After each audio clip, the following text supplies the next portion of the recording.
Saudara, para kepala desa dan perangkat desa beberapa kali menggelar unjuk rasa menuntut revisi Undang-Undang Nomor 6 Tahun 2014 atau Undang-Undang Desa.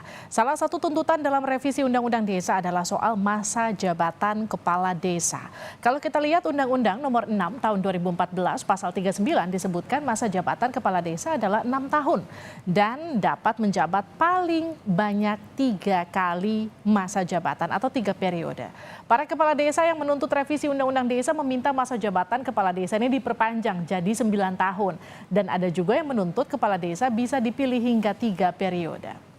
Data di Kementerian Desa, kita lihat ini tercatat di Indonesia terdapat 74.960 desa.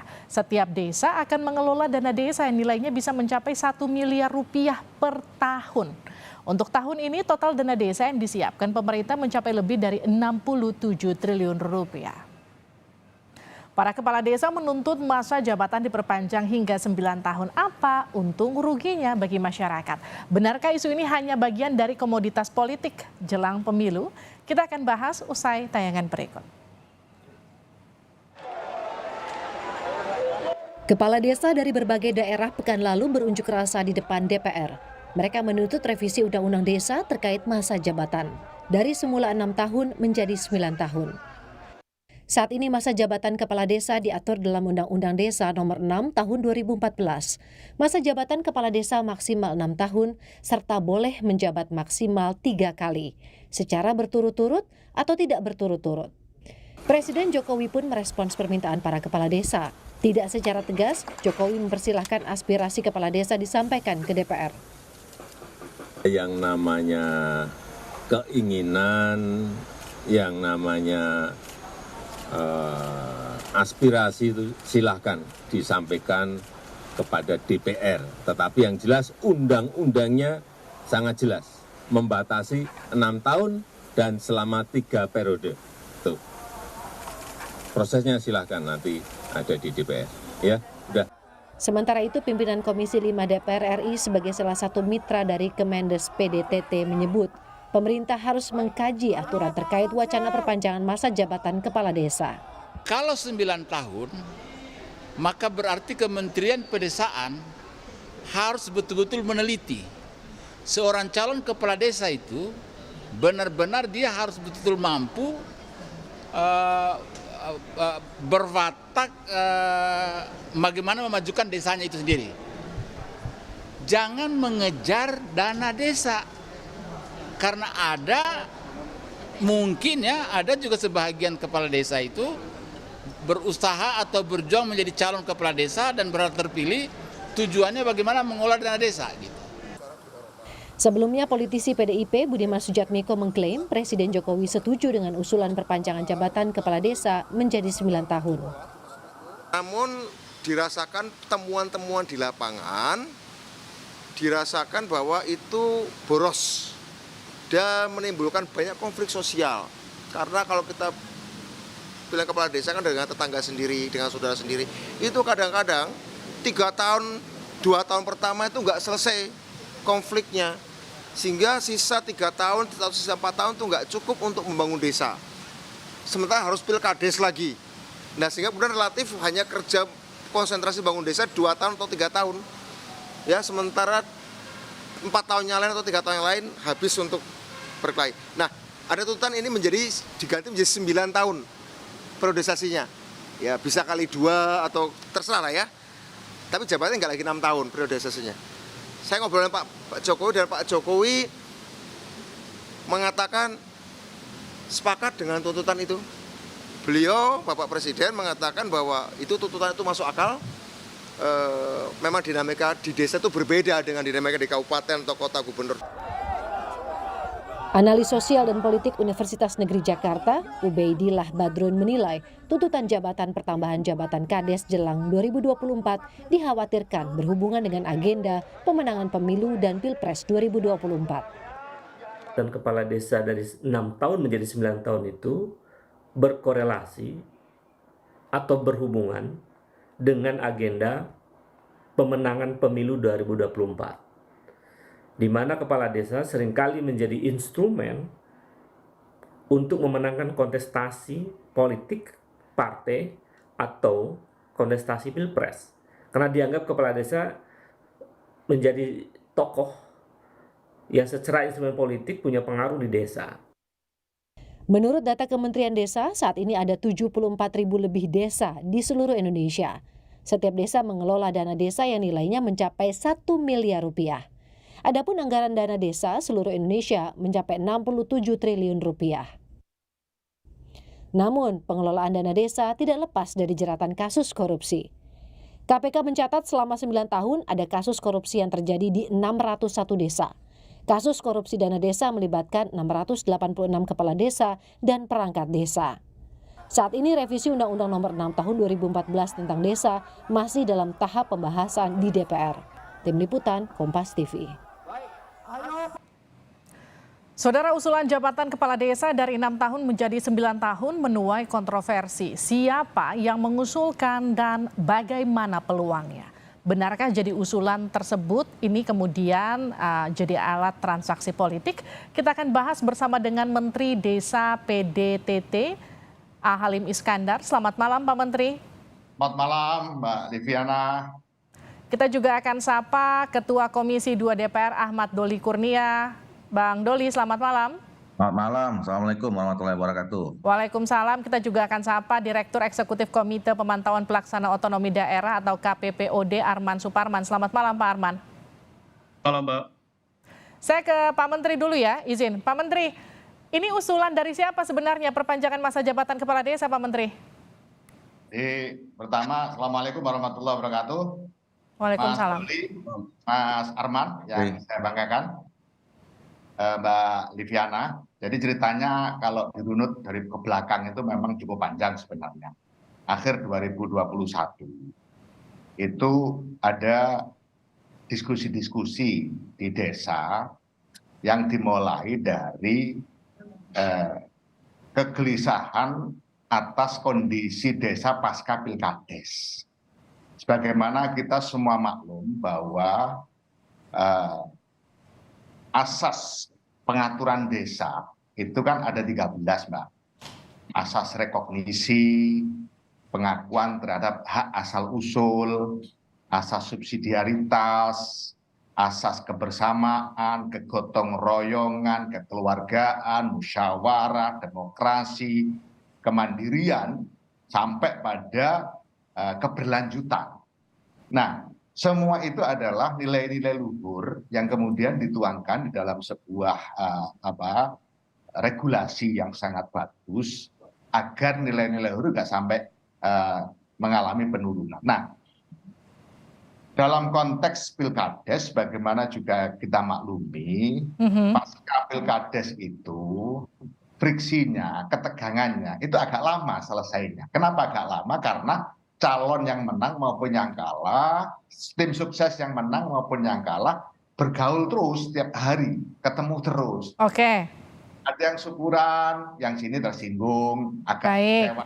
Beda dengan bupati, kalau bupati kan setelah menang atau kalah nggak ketemu lagi dengan warganya. Paling 2 bulan, bahkan setengah tahun, baru setelah pelantikan baru ketemu lagi. Nah, dari situ sebenarnya diskusinya. Yang kedua, juga ada kegelisahan, bukan hanya masalah itu. Tapi masalah eksistensi perangkat desa. Jadi perangkat desa itu statusnya nggak jelas. P3K bukan, ASN bukan. Sehingga gaji perangkat desa atau yang disebut dengan silpa, penghasilan tetap, itu seringkali hampir semua itu tidak diterima tiap bulan. Ada yang 3 bulan, 6 bulan baru diterima dan seterusnya. Karena memang menggunakan skema ADD. Nah, begitu terkait dengan penguatan masyarakat di dalam keterlibatan perencanaan, pelaksanaan dan pembangunan. Nah, dengan kondisi pasca Pilkades yang cukup tegang itu, maka terpikirlah untuk melakukan penataan secara lebih holistik dan spesifik terhadap implementasi Undang-Undang 6 2014. Baik, Pak Menteri izin saya potong. 8 tahun. Sudah 8 tahun, bentar ya, sudah 8 tahun, dan memang perkembangan kemajuan desa luar biasa.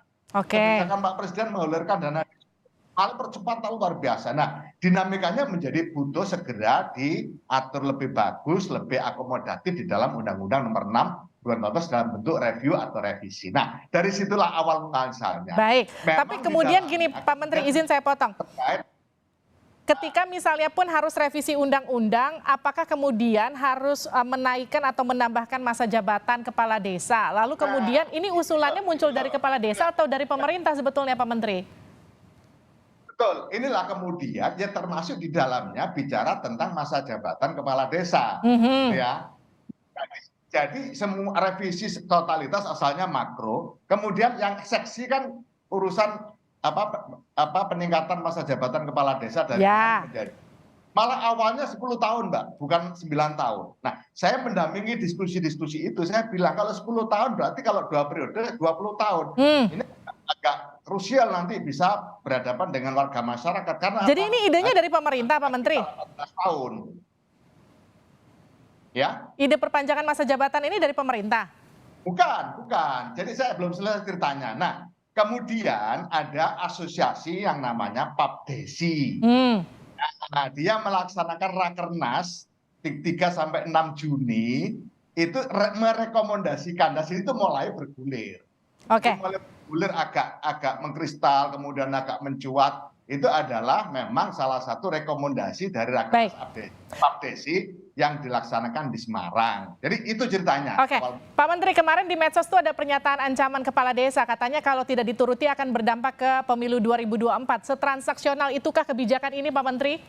Saya pikir tidak sesederhana itu, Mbak. Semua orang tahu kepala desa itu memiliki independensi yang tinggi. Kepala desa itu tidak begitu tergantung ke atas, tapi sangat tergantung ke bawah, ke masyarakatnya. Atasan minta B, kalau masyarakatnya cenderung C, pasti kepala desanya lebih ikut ke C.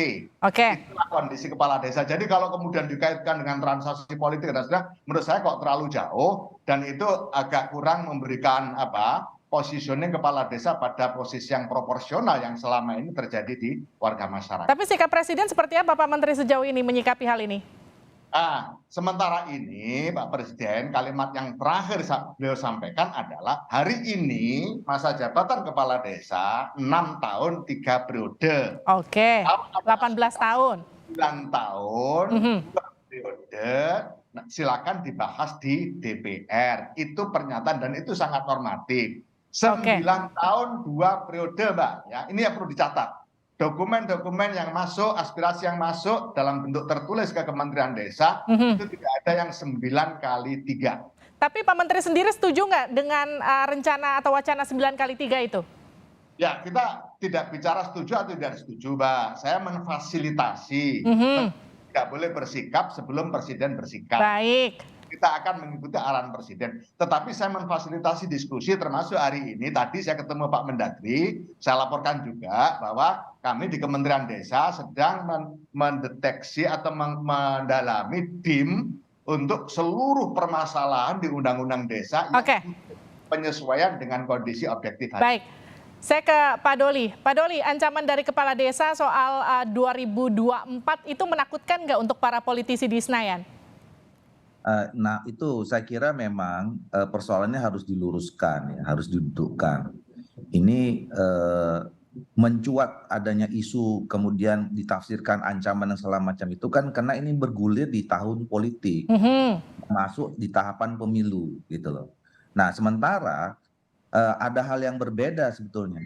Jadi kalau tadi Saudara Menteri mengatakan bahwa pemerintah mempunyai keinginan juga merevisi undang-undang, sebetulnya kami di Komisi 2 di hari pertama kami setelah dilantik ya kami disuruh diminta untuk menyusun daftar undang-undang yang diajukan ke Prolegnas. 89 sekian yang 80-an yang kita susun. Salah satunya itu ada revisi Undang-Undang Nomor 6 tahun 2014. Dan setiap tahun kami mengajukan Prolegnas. Yang di mana Prolegnas itu dibicarakan antara Balek dengan pemerintah.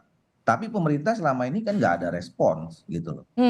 Hanya kemarin pada saat datang asosiasi-asosiasi itu, saya bilang keinginan bapak-bapak dan ibu-ibu kepala desa untuk menambah masa jabatan kepala desa itu hanya bisa terjadi kalau dilakukan revisi undang-undang. Oke. Nah, pertanyaannya sekarang, apakah kita melakukan revisi undang-undang hanya sekedar mengganti masa jabatan? Kan tidak, kan sayang gitu loh.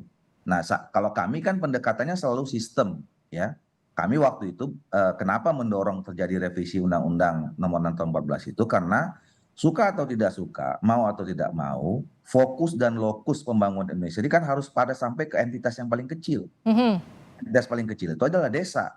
Semua orang nanti akan, artinya gini, kalau Indonesia ini mau maju, kalau terjadi percepatan pembangunan di lokus terkecilnya, di entitas terkecilnya itu desa. Dan itu sudah terlihat, artinya dulu kita, contohnya ya, saya sering menggambarkan, dulu kita waktu di zaman sebelum reformasi, kita hanya kenal badan usaha milik nasional. Begitu reformasi, kita mengenal istilah ada lembaga badan usaha milik daerah. Sekarang sudah ada badan usaha milik desa. Jadi artinya sekarang proses pembangunan ini sedang menuju kepada tingkat atau level yang paling kecil konsentrasinya. Nah ini kan harus diantisipasi. Contoh juga yang kedua, dulu tiba-tiba pemerintah menggelontorkan dana desa, miliaran per desa.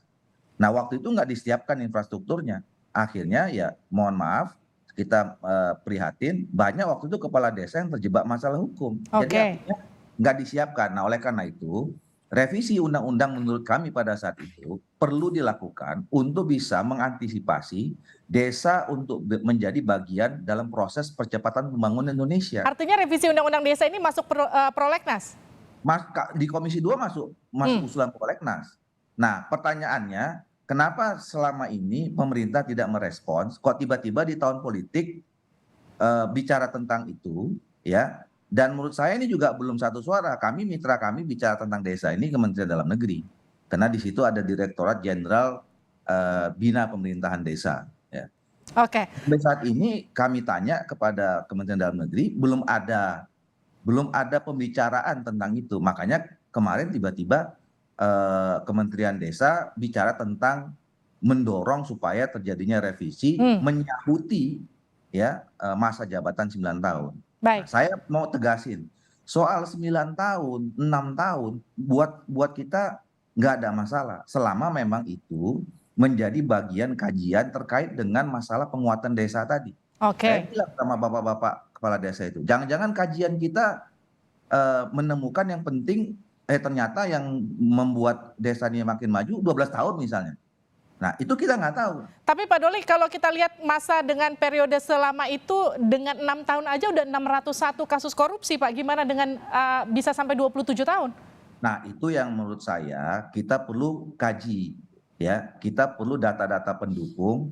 Apakah memang kalau kita tambah 9 tahun itu menambah penguatan pemberdayaan pembangunan desa itu, ya kan? Nah kalau tidak, ya berarti kita nggak pilih 9 tahun. Atau jawabannya apa kalau misalnya tidak 9 tahun?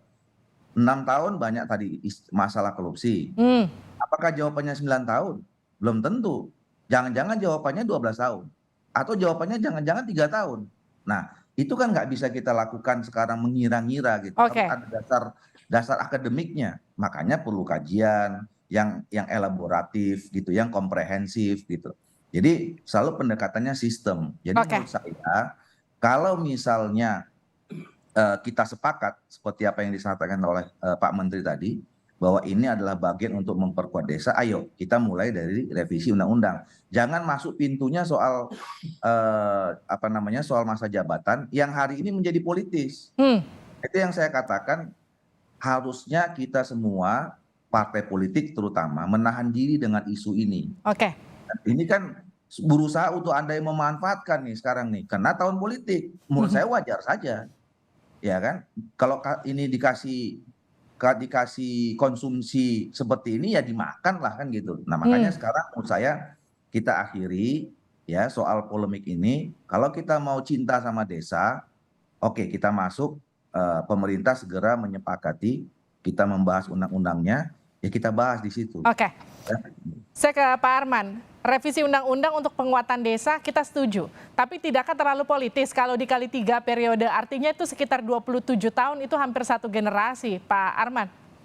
Ya, tentu logis ya kalau ada sebagian pihak, malah kebanyakan orang mengatakan bahwa usulan atau rekomendasi dari para kepala desa terkait dengan masa jabatan 9 tahun itu politis dan terkesan transaksional karena memang ini tahun 2023 setahun lagi masuk pilkada dan pemilu gitu ya. Dan kenapa ini juga menjadi sangat rasional? Tadi Pak Menteri mengatakan kepala desa justru taat kepada akar rumput gitu ya. Tetapi pada kenyataan di lapangan Pak Menteri, para kepala desa ini juga taat kepada pemerintah di atasnya, terutama para bupati gitu ya. Dan posisi kepala desa dalam Undang-Undang 6 2014 itu sangat sentral. Bahkan kita bisa menempatkan dia sebagai sultan sultan sejak tahun 2014 gitu. Jadi tidak heran kalau publik menilai bahwa ini transaksional terkait dengan usulan ini. Ada simbiosis mutualisme antara para kepala desa dengan para politisi di Senayan dan juga pemerintah di Jakarta gitu ya.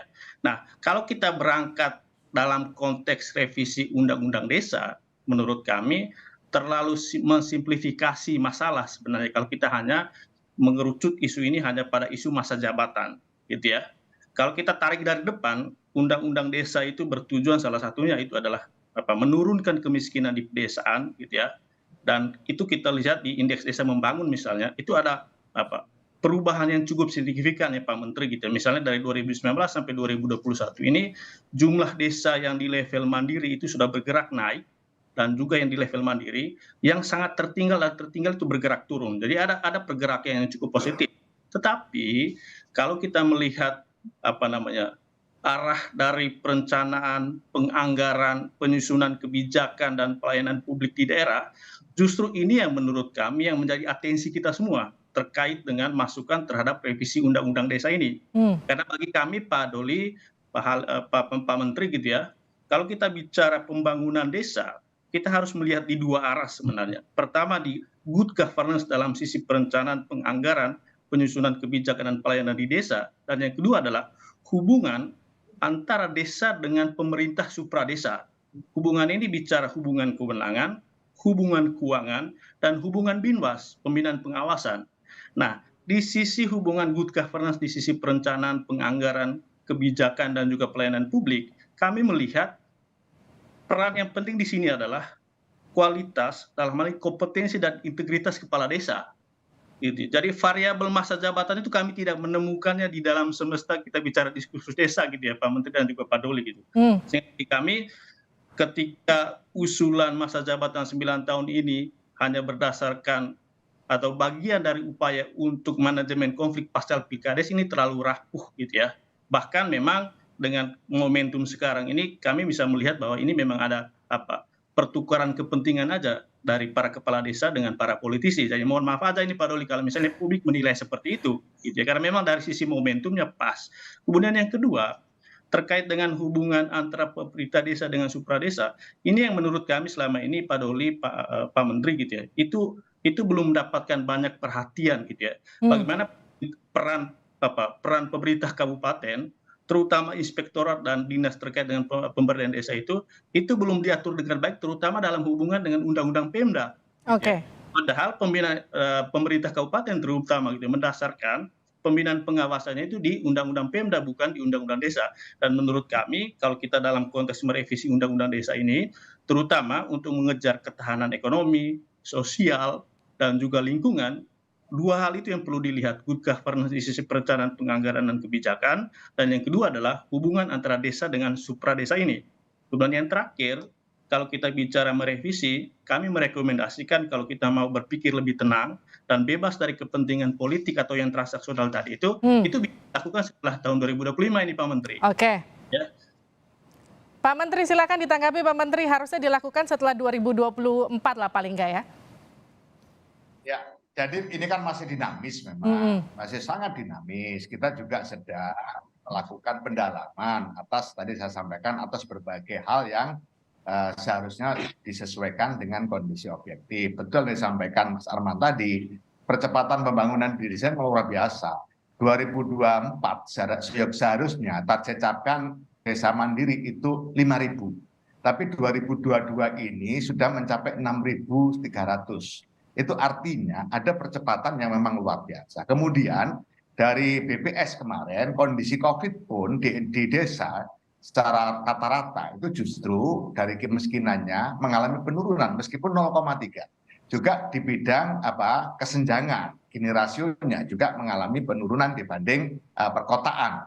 Meskipun jumlah warga miskin, prosentase kemiskinan di desa memang lebih tinggi daripada kemiskinan di kota. Karena memang penduduk di Indonesia itu yang berdomisili di desa itu 74%. Kewilayahan di bawah pemerintahan desa itu sampai 91%. Sehingga ketika ini diakumulasi kebijakan pembangunan desa itu berkontribusi pada 84% bagi pembangunan Indonesia. Itulah makanya kita kemudian menyusun arah kebijakan pembangunan desa yang lebih konkret operasional dengan merujuk Perpres 59/2017 percepatan pencapaian tujuan pembangunan. Di sana jelas sekali menuju terwujudnya desa tanpa kemiskinan, desa tanpa kelaparan, pendidikan desa sampai yang ke-17 dan kita tambah lagi dengan goals yang ke-18 yaitu kelembagaan desa dinamis, budaya desa adaptif. Artinya pembangunan desa kapanpun tidak boleh tercerabut dari akar budaya yang ada di desa. Itu yang kemudian sekarang terus kita konsolidasi agar seluruh warga masyarakat dan utamanya perangkat desa, pemerintah desa mengkonsolidasi jelas APBDes-nya itu jelas. Ini APBDes tahun ini dibawa kemana. Berikutnya yang juga perlu saya tekankan bahwa transparansi di dalam pemerintahan yang di level kita itu amat sangat transparan.